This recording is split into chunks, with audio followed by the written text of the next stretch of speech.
We now want to turn our attention to Windows Defender.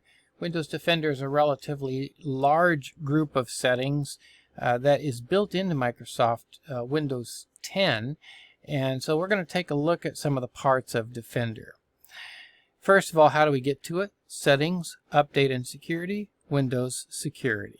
So let's try that. Here goes Settings, Update and Security, Windows Security. We are now in Windows Defender, and there are several parts to it.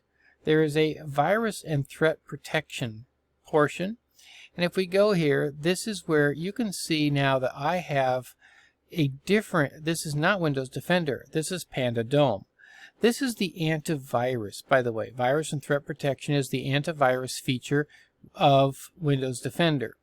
Normally, it would tell me about Windows Defender, but because I have another antivirus software installed, it allows me, it actually tells me, it integrates itself into Windows Defender and tells me that Panda Dome is being used and that I am being protected with no actions needed. It even gives me an opportunity to open that application. So that is the antivirus portion of this thing. We also have account protection. Account protection has two parts to it here. One is the Microsoft account, and it says that I'm not signed in with Microsoft right now. However, how is this a security feature? Well, because if I set security settings within my account and then move from one computer to another, those security settings travel with me as I go from one computer to another. The other part of this is something called Dynamic Lock, and it is not set up, but it is available on my device. Dynamic Lock means that I have a device, a Bluetooth device, that I keep on my person somewhere. And if I walk away from the computer, it will lock the computer.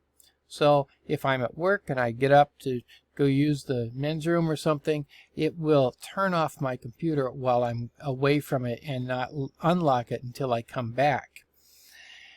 The firewall and network protection. Firewall is, of course, a rather large system of blocking access to and from the computer to the network or the internet based on a lot of different decisions. We're not going to go into any depth there. App and browser control is Smart Screen, well, at least Smart Screen up here, the reputation-based protection. That is Smart Screen, and there are several settings in Smart Screen that we've already looked at.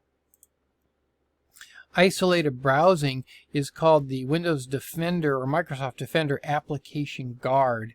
And as you can see here, it keeps Microsoft Edge in an isolated environment so that it can't mess up the rest of the computer if you do something inside of Edge that you shouldn't do. Exploit protection, again, it says right here, built into Windows 10 to protect your device against attacks. Out of the box, it's already set up.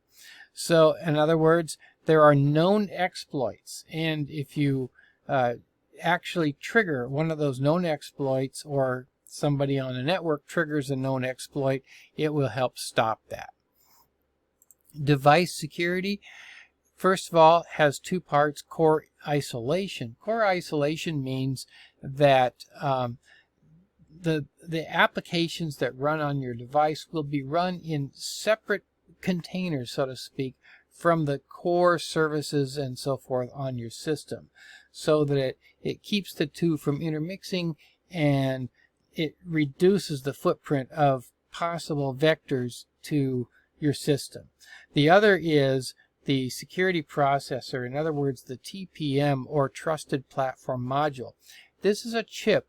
It's not on every computer. Your computer may or may not have a TPM.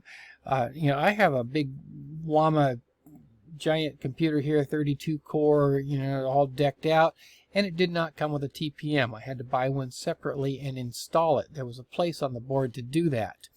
So the TPM is what provides encryption keys and holds on to those encryption keys for you, so that when you're using encryption software, the TPM becomes involved in that. Device performance and health is simply a set of health reports for your system so that you can see when something has gone wrong, and you can get a report of those issues. And then finally, our family options. This is so that you can determine when your kids have access to the computer, when they have access to the internet. You can track what they do digitally and so on. So family and parental controls are all here in the family options. All of this is part of Windows Defender. It's huge. Windows Defender does a lot of things.